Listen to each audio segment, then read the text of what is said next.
who participated in this, but I want to again thank Rachel and Suchi and everybody who participated in this, but I want to make it. I look around here. There's a pretty good number of us standing around here, and I think if everybody here, I mean, there's some immediate action that we can do that doesn't take a lot, but I really think it's important. I think it's unconscionable that the Olympics are being held in China, given what's happening in China and given what China is doing in Sudan and in Burma. Without detracting from the importance of the athletic events, it is important, I think, that we send a message to NBC that we're expecting them, in their coverage of the Olympics, to also talk about and cover some of the human rights issues in China and in Sudan. It would be horrendous, I think, if they got away with kind of just saying everything is beautiful in China. China is complicit in this genocide because they are sending the arms and the helicopters and all the military equipment, and they refuse to stop. So we need to put pressure here in the United States on NBC. Tell them that when we watch the Olympics, we're going to turn the channel when the commercials come on, because we're not going to glorify the sponsors of these Olympics in China. And then the other thing is, call. So an email or a call to Brian Williams or NBC. They got to focus on this issue.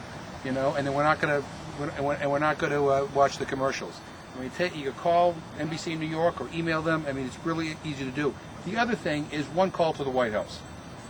Swift. One is, we think it's a mistake for the president to go to the opening of these Olympics in China, but when he's there, could he at least speak out? Could he say something?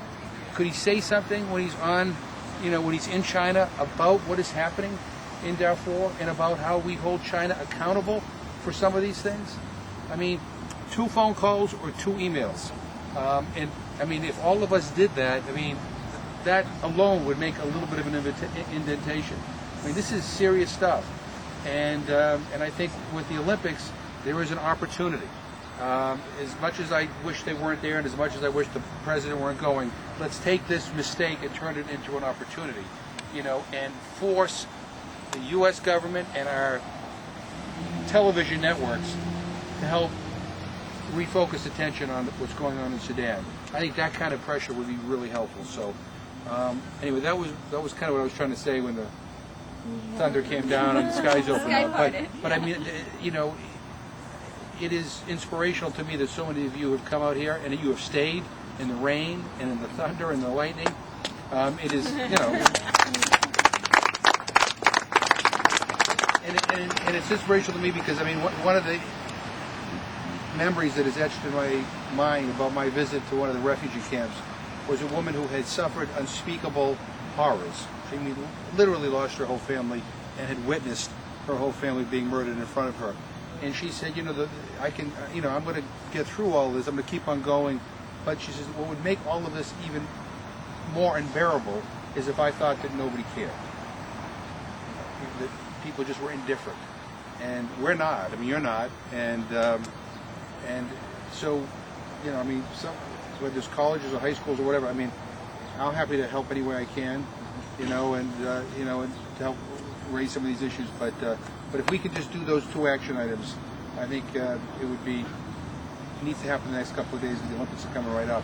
I think that would make an impression. So anyway, thank you for having me, guys. Appreciate it.